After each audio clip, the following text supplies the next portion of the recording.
Good morning. This is Dennis Fuchs with the Stearns County Soil and Water Conservation District Update. Today, I'd like to talk a little bit about the Minnesota Ag Water Quality Certification Program, certifying that Minnesota farms and waters can prosper together. We've been working on this program for almost 2 years now, and as you know, it started out as a pilot area in 4 portions of Minnesota, and it is now a statewide program. What this program does is it provides certainty to producers that they will see no additional new regulations from the state and federal government, and also provides priority for folks that want to get certified to access additional financial funds and technical assistance funds, staff time to come out and help you protect your natural resources. And right now, the United States Department of Agriculture has set aside millions of dollars, I think it's about 5 for the next 5 years, that can be accessible to folks pursuing certification. And then also the public receives some certainty that the public waters, lakes, and streams will improve over time.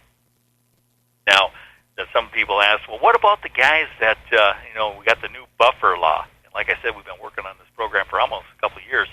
We had some producers that got certified before the buffer law came in.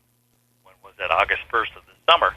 That requires 50-foot or average of 50 feet on public waters and 16.5 feet on public ditches or judicial ditches. Those systems, those folks that participated in the water quality certification program that were certified before that law passed have no additional work to do. But these farmers are also operating at a very high level of conservation. So they already had a lot of the grass waterways, field borders, filter strips already installed. But if you're interested in that program, I highly recommend giving our office a call, talk to Mark LaFave about it. And Mark just gave me a quick update in our office. He's the certification specialist that covers Stearns County, and we have about 78 farmers that have signed up, and 70 assessments have been completed, and we have 16 certified farms. And the assessment, we actually run a water quality ag index tool on every field and every crop that's growing on that field, and then you get scored from 0 to 10.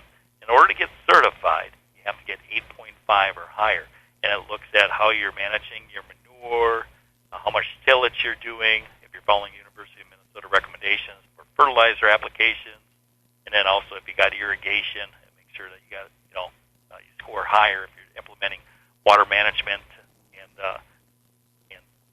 identifying any places where you can save water. So those are some of the key things that are associated with running the tool on your farm. Now, we also have another person, if you're listening to this and you're in Morrison or Todd, Pope County, or any of the surrounding counties, Grant Pearson has been hired to work a 12-county area from Benton to Big Stone. And he doesn't do much work in Stearns because we have Mark LaFave hired to help folks get certified here, but he'll work in Benton, Morrison, Todd, Douglas, Stevens, Big Stone, Swift, Chippewa, Kansas, Meeker. So if you're inside one of those counties listening to CASM radio this morning, give him a call, and you can locate these guys in our office, 251-7800,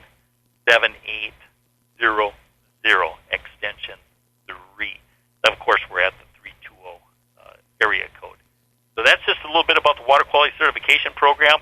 We're very excited about that program. We also are partnering with 3rd Street Brewery. They are providing a 6-pack of Rise to the Top to every farmer that gets certified in the 12-county area. And that has also just been a great way to emphasize the importance of clean water makes good beer makes happy farmers, and even happy administrators with Stearns County SWCD. All right, just switching gears here a little bit now. Okay, we talked about the Minnesota Agriculture Water Quality Certification Program, great program.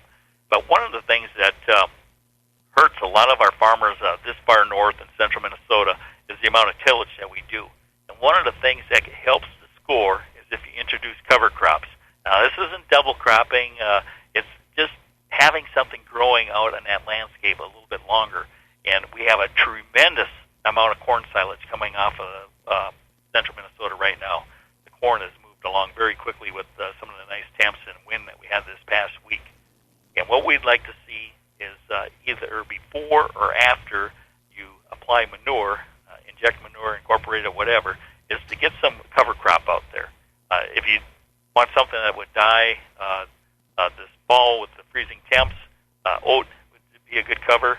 Or if you want something that'll carry over into next spring, that provides you some cover come April, early May, you can look at the triticale, winter wheat, winter rye types of options. As we move later in the season, some of the other clovers, brassicas, tillage radishes, it doesn't really pay to put that seed in your mix because there just isn't enough of the growing season left. But oat and winter rye, winter wheat, triticale, that stuff will germinate and will grow, and it will protect your soil from the blowing, the wind erosion that will happen, and then also water erosion from snow melt and the rainfall events that occur earlier each year. So please consider that. I'm seeing a lot of fields getting turned already, a lot of tillage going on. There's plenty of opportunity to just put something out there to help grow and help stabilize your soils. We did participate in an organic dairy tour this past week. There was two farmers that we visited, Neil and Karen Klophockey, and Joe and Tony Borgerding, family farm over by Belgrade.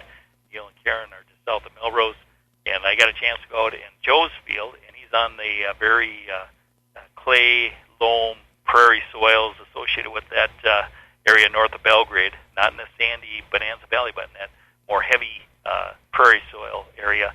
And boy, the soil did look very healthy. You can see the holes from earthworms and the aggregation and the cast material from the earthworms, and the corn looked very healthy too. He had some really nice looking crops out there. So it's just, one of the things that helps improve soil health is crop rotation and the introduction of cover crops. So you got something growing longer throughout the growing season. So right now corn silage is coming off. If you still got some of the growing season left, it would be a perfect time to introduce some cover crops. This has been Dennis Fuchs with the Stearns County Soil and Water Conservation District. Have a great week.